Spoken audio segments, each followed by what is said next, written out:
Hello guys, कैसे हैं आप लोग।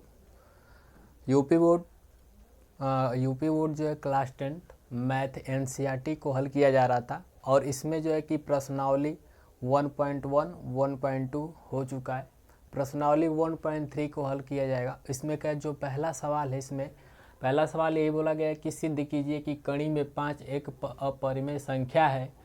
तो इसको सिद्ध करना है कि जो कड़ी में 5 एक है उसको क्या सिद्ध करना है कि एक अपरिमेय संख्या है। ठीक, तो ये क्वेश्चन जो है कि हर साल परीक्षा में पूछा जाता है और इस क्वेश्चन को पूछने के मतलब इसी पे आता है। एक कड़ी में 3 यानी कड़ी में 5 को या पूछ लिया जाता है या तो कड़ी में 3 को पूछ लिया जाता है।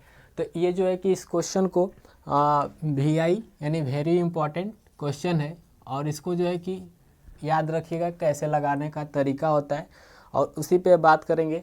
तो देखिए इसको लगाया कैसे जाता है। सबसे पहले हम मानेंगे इसको कि परिमेय संख्या है, मतलब ये जो कड़ी में 5 है इसको हम मानेंगे कि क्या है, परिमेय संख्या। अगर परिमेय संख्या है तो परिमेय संख्या का मतलब हमने बताया था कि अगर कोई संख्या परिमेय संख्या होती है तो P/Q के रूप में होता है, जहाँ Q ≠ 0 होता है, ये बताया गया था। और P और Q जो होते हैं वो दोनों अभाज्य संख्या होते हैं। तो सबसे पहले इसको इसी तरह से किया जाएगा।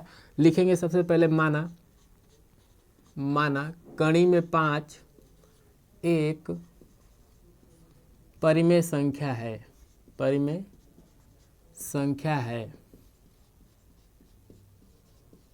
अगर कड़ी में 5 अगर परिमेय संख्या है तो परिमेय संख्या होगा तो इसको हम P/Q के रूप में लिख सकते हैं, जहां Q ≠ 0 यानी Q की जो वैल्यू होगा नीचे वाले का, उसका जो वैल्यू होगा वो 0 नहीं होना चाहिए। ठीक, और यहाँ पे एक बात और याद रखिएगा, P और Q का अगर HCF हम निकालते हैं, क्या निकालेंगे, HCF, तो हमेशा क्या आता है 1 यानी 1 आता है। और इसके साथ ये दोनों जो होते हैं P और Q, ये दोनों अभाज्य पूर्णांक होते हैं। कैसे होते हैं, अभाज्य पूर्णांक होते हैं। ठीक, तो इसको हल कैसे किया जाता है, यहाँ पे देखिए सबसे पहले लिखेंगे कड़ी में 5 और इस कड़ी में 5 को हमने माना क्या है कि परिमेय संख्या। तो परिमेय संख्या होगा तो P/Q के रूप में होगा, यानी इक्वल P/Q लिख सकते हैं। अब इसको किया कैसे जाता है, इसके बटे में क्रॉस मल्टीप्लाई करेंगे, इसके बटे में कुछ नहीं तो इसके बटे में 1 को लिख लेंगे।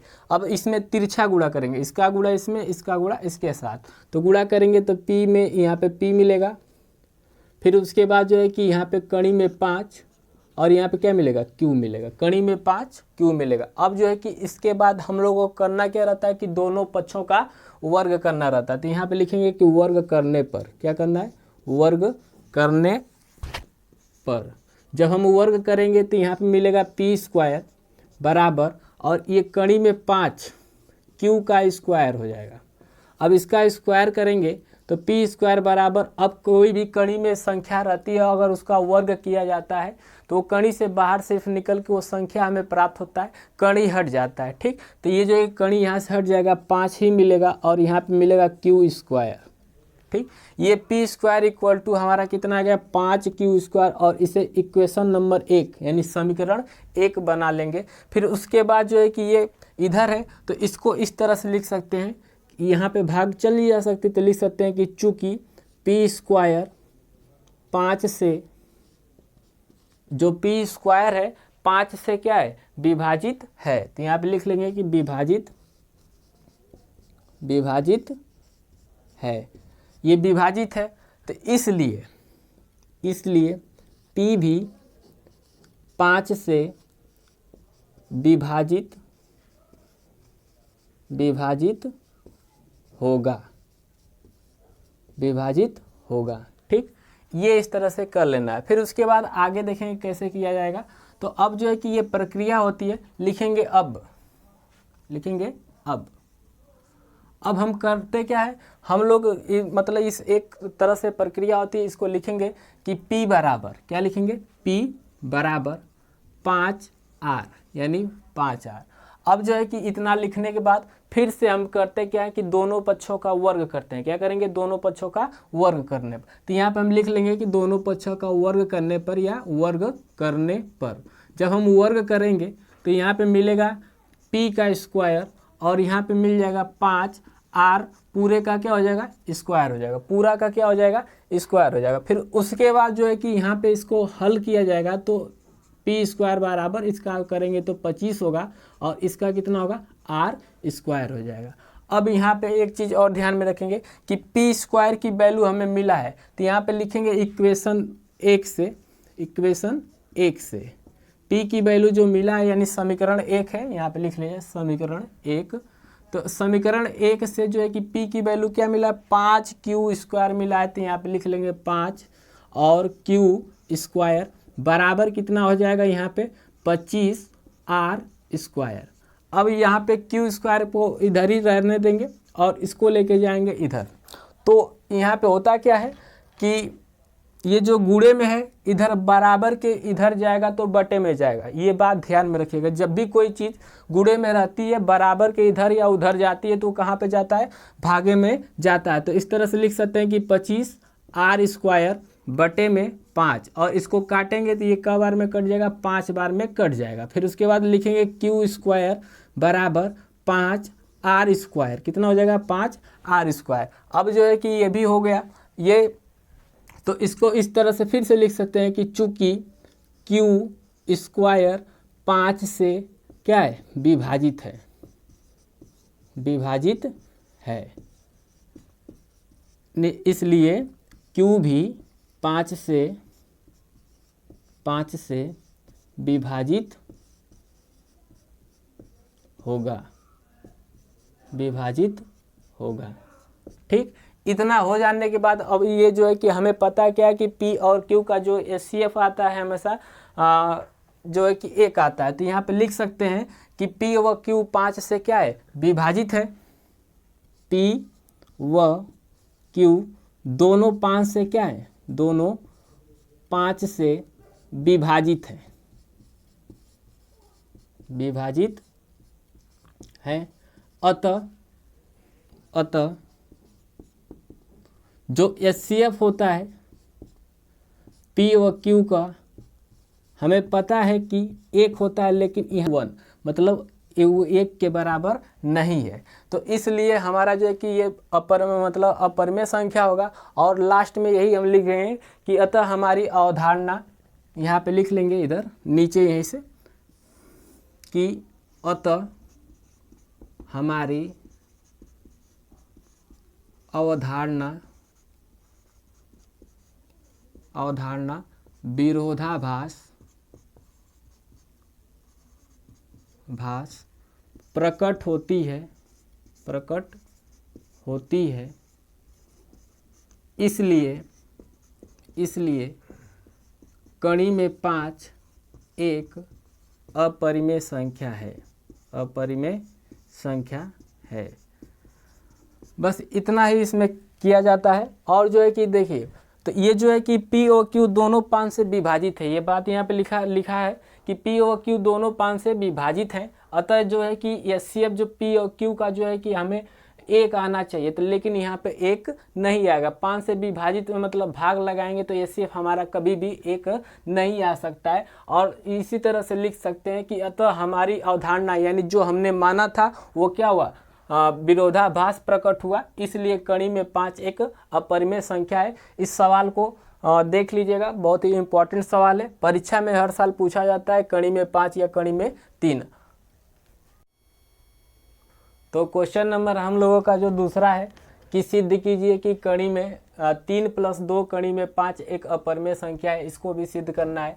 तो ये क्वेश्चन दूसरा है, चौथा है दूसरा है, तो इसको हल करेंगे तो सेम प्रोसेस वही है, इसको भी मानेंगे। सबसे पहले मानना है कि परिमेय संख्या, जो अपरिमेय संख्या उसको मानेंगे कि अपरिमेय संख्या है। तो देखिए इसको लिखेंगे, सबसे पहले माना 3 + 2 कड़ी में 5 एक परिमेय संख्या है, परिमेय संख्या है। अगर परिमेय P/Q यानी परिमेय संख्या P/Q के रूप में लिखा जा सकता है, जहां Q ≠ 0 यानी Q की वैल्यू 0 नहीं हो सकती है, पहली बात। दूसरा बात ये भी बताया गया था कि P और Q दोनों का HCF निकाला जाता है, HCF तो हमेशा सदैव एक आता है। कितना आता है? एक आता है। और ये भी हम लोगों को पता है कि P और Q जो है कि सअभाज्य संख्या है। कैसे संख्या है? सअभाज्य संख्या यानी पूर्णांक है। ठीक, तो इसको हमने माना है परिमेय संख्या। क्या माना गया है? परिमेय संख्या। तो परिमेय संख्या है तो इसको कैसे लिखेंगे? तो जब परिमेय संख्या है तो ये जो होगा ये इसको बराबर में लिख सकते हैं, बराबर P/Q, इस तरह से लिखेंगे। अब जो है कि इसको आगे जब हल करेंगे तो इसको अगला स्टेप इस तरह से करेंगे कि 2 कड़ी में 5 और P/Q, और ये प्लस का है। बराबर के इधर कोई भी चीज़ रहेगी, अगर बराबर के उधर जाता है तो माइनस का होगा। मतलब अगर कोई चीज़ माइनस का होगा तो बराबर के इधर जाएगा तो प्लस का होगा, अगर प्लस का होगा तो किस में होगा? माइनस का। तो इसको क्या लिखेंगे? -3। ये प्लस में है तो इसको लिखेंगे -3। अब एक स्टेप और इसको हल करेंगे तो इसको इस तरह से लिख सकते हैं कि कड़ी में 5 इक्वल P/Q -3। अब यहाँ पे एक बात और देखो, ये कहाँ था? गुणे में था। कहाँ पे था? गुणे में। तो अगर बराबर के इधर जाएगा तो कहाँ पे जाएगा? बटे में जाएगा, यानी भागा में जाता है। तो ये हो गया इस तरह से। अब इसको इक्वेशन नंबर 1 मानेंगे। क्या मानेंगे? इक्वेशन नंबर 1 मान लेंगे। अतः नीचे से इस तरह से हम लिख सकते हैं कि P/Q -3 और पूरे के बटे 2, पूरे के बटे 2 एक परिमेय संख्या है। क्या है? एक परिमेय संख्या है, एक परिमेय संख्या है। ठीक, जब परिमेय संख्या है, लेकिन यहाँ पे हमें पता है कि अभी तुरंत जस्ट सिद्ध करके आए हैं कि कड़ी में जो 5 है वो अपरिमेय संख्या है। वो क्या है? अपरिमेय संख्या है। तो यहाँ पे हम लिख सकते हैं इधर कि इस तरह से लिख लेंगे, कड़ी में 5 जो है कि एक परिमेय संख्या, अपरिमेय संख्या है। तो इस तरह से लिखेंगे कड़ी में 5 एक अपरिमेय संख्या है, अपरिमेय संख्या है, अपरिमेय संख्या है। यानी इसको इस तरह से लिख सकते हैं कि कड़ी में 5 नॉट इक्वल P/Q -3/2।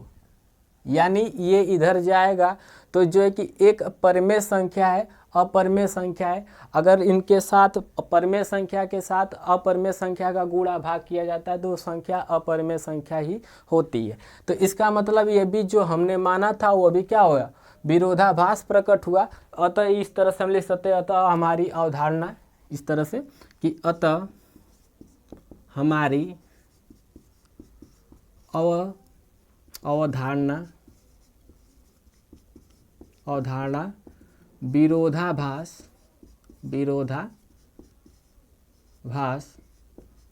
प्रकट होती है। इसलिए